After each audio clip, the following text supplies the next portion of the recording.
Hi guys, magluluto ako ng inuunan. Ilagay ko na yung isda guys.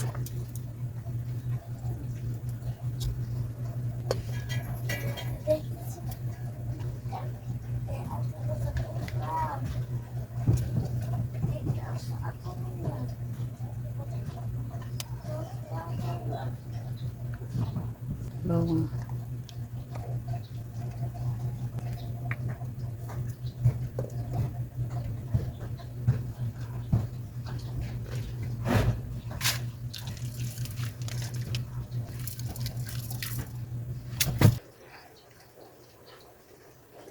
Suka. Kaunting toyo. Kaunting tubig. Takpan. Ready to eat na. Yan, ang sarap ng ulam namin ngayon. Ayan, thank you for watching everyone. See you on my next video. Bye-bye. Mag-ingat po tayong lahat.